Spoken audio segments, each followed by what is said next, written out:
Okay, so jumping on into Habakkuk. Habakkuk. Habakkuk. Habakkuk. Last week we talked one, and so now we get to jump into two. But give us kind of a recap on kind of chapter one. Yep. So Habakkuk is a prophet. He's labeled as a minor prophet, not because he was minor in the things that he said, but because his writing was pretty short, 3 chapters. His name means to embrace or to wrestle, which is what he does. So the probably the marker of his writing versus other prophets is that most prophets speak on behalf of God to the people. He is speaking on behalf of the people to God, and he's wrestling through what he's hearing from God. So it really, the book takes the place of what happens when you see injustice in the world and you wonder, is God a just God, and why isn't God doing something about it? Yeah, and And that's such a huge question for so many people that wrestle with faith. yeah, I mean, there's injustice all around us, Yeah, and technology has made it more readily available for us to see everywhere. yeah, So it's very easy for us to have these very same questions that he has. And so it's valuable. We're looking at it during this time and season because of the challenges in our nation and in our world where we seem to be split right down the middle. And sometimes I think we've made important things ultimate, whether it's what we think about our nation and believe about our nation, when really kingdom, understanding our faith, our belief in God should be the most important thing, and then everything else can fall into its category. But those things are important. yeah, But our faith and our belief in God should be first and foremost, and so that's what Habakkuk yeah. kind of deals with. I heard a pastor say once, it's always stuck with me, but he said the most important thing about you is what you believe about God. Yeah, I mean, and you just said that and it same should thing. inform every other decision. Right. That Right. has to be core and center. And then it's like I see the world. It's a worldview. It's how you see the world. Yeah. Absolutely. So we see that a lot though in this book, obviously. Yes. That very thing come to the core. Yeah, and he could literally have been dealing with some of the very same things. The leadership in Jerusalem had gone astray. So what he was seeing happening in his nation, in Israel at the time, he's like, what's going on, and why aren't you dealing with this? Right. And whatever political persuasion our people are in, they could be saying the same thing about both sides. Absolutely. So for me, it's about driving our understanding to God and making sure that we are anchored in that ultimate truth. Absolutely. Yeah. So chapter 2, let's jump into that. Okay. We see a pretty strong response from God here. Yeah. So if chapter 1 was Habakkuk, wrestling, or not wrestling, but wondering about God's response or lack of response in his mind to injustice, it ends. We pulled chapter 1 all the way into the first verse of chapter 2. It ends with Habakkuk taking a place to where after he made his final pushback on God, then I'm just going to listen. I'm going to wait and see what happens. Yeah. And then God responds to him, and it's from these verses, and we're not going to get deep into the verses because I want to teach it on Sunday. Yeah. But it's from chapter 2, verses 2 down through 5. We have some very quotable scriptures about write the vision plainly so all people can see. If you've ever been to a leadership thing, all those guys, they like to quote that, right? This is where it comes from. Or the righteous shall live by faith. A key core understanding of our faith, which I would tell you is a tip of the hat to Jesus, because he was the only one that was able to live fully righteous and into his faith. And so there's a foreshadowing that's here. God responds to him and he gives him this insight about what he's going to do. So he blew his mind in chapter 1. Now he's going to help him understand, but between you and I, there's no real way that we can ever understand God's ways fully. Sure. But I think he tries. He tries to bring us along in the journey. Yeah. And I think maybe the exclamation point is that God would say, not only am I committed to justice, I am radically committed to justice more than you could ever possibly imagine. Yeah. The sad thing for Habakkuk is he saw in his lifetime probably not he didn't get to see Jesus, but he didn't get to see the fulfillment of what that justice was going to look like. He just had to see the downfall and the judgment for those decisions that were there. And he was living according to his faith. So it's an interesting book. Yeah.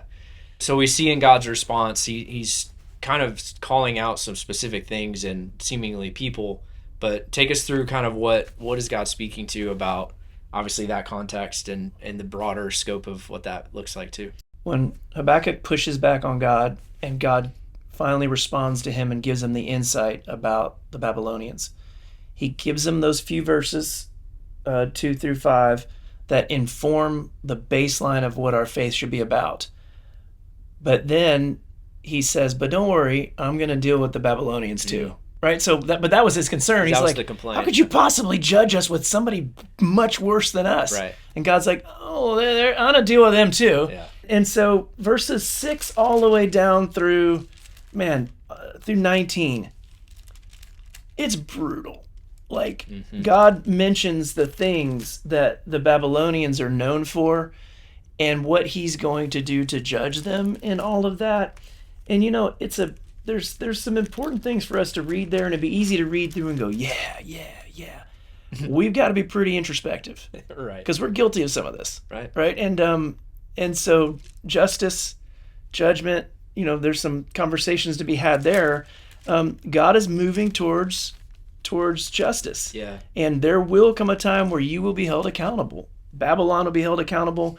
But this is speaking of the larger picture of God moving. And so we are always individually a snapshot of the whole of what God is doing in the world. So these things are also playing out in our lives. What do we in the church under Jesus, what do we take out of that? That's a big statement. Being on this side of the cross and having what we have in Jesus and having our faith and righteousness, as you mentioned earlier, doesn't come from us. We see that unfold. It's all in Jesus. So what do we take away from topic? What do we take away from seeing that context in Habakkuk versus today? So I think our go-to is to cop out. Oh, we've got Jesus, so right, it's all good. So we're good. We're good. When really it to me, we've got Jesus, so we've got to do better. Mm-hmm. Right? I think is a better way. So if transformation is the way to think about life going forward, then we have to spend extra time considering these things. So if Jesus is the fulfillment of the just shall live by faith, because he was the only one that lived fully according to faith and no sin, so therefore just and righteous, then we have to look at these different instances of what's going on here and realize that we will be held accountable, even if it's the fine line of my righteousness is as filthy rags, but because of Christ I have that righteousness imputed upon me. So that could be judgment going forward, that we're be cleansed. But in this life, the decisions that we make matter, and we will be held accountable to the things we do. So looking through this, if you choose to live ill-gotten gain, enslaving people and not taking care of people, drunkenness, sex, having idols, there's consequences for those decisions, because as believers, we are supposed to represent to the world, which Israel was at the time, and they were not, what God, the attributes and the character of God. So if we're not doing that, we might as well just put ourselves in the story. Yeah. God's going to deal with us in the very same way. Okay, so we see God's response. What you just mentioned is just we should be paying attention to. But obviously, think about though Habakkuk. What is going through his mind here? I know you don't know that for sure, but what does he do with this? He gets the response. What happens to him? So his mind is blown. God tries to bring him into the picture of what God is thinking, which still is, there's no way we're ever going to even get partly there. But he lets him know how he's going to judge Babylon. But it's still, if at the core of our being we're asking the question about something that is related to us, God, why am I not seeing justice in my life in this issue that is such an injustice? Either, I've been treated unfairly with an insurance claim, or a loss of a child, or a marriage that has fallen apart, or right, and we're looking and I did everything I believed to be right, lived according to my faith. Why is this unfolding the way that it is? And God gives him the assurance to let him know that don't worry, it's the long game, and he's going to see that justice is done.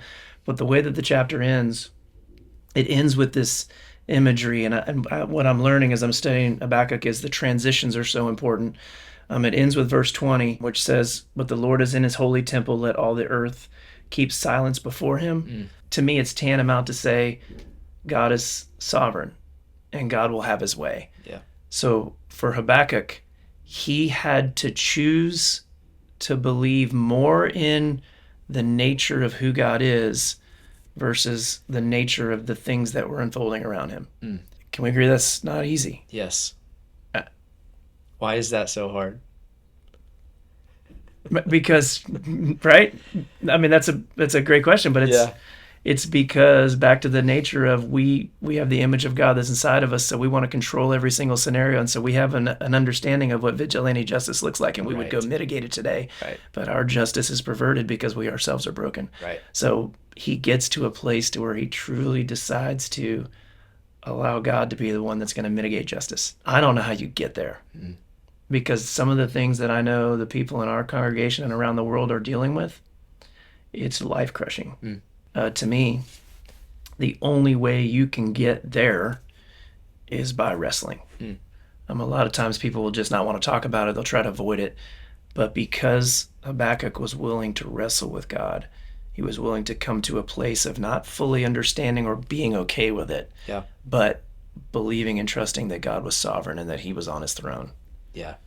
And that kind of sets us up as we move into what chapter 3 is going to be all about. And I'll tell you, this is the great work of the kingdom. You and I have had a lot of great conversations about people in our lives that were pillars of faith. And one thing that you and I would probably agree to is those people in our lives that are great pillars of faith have been through some of the greatest challenges in life.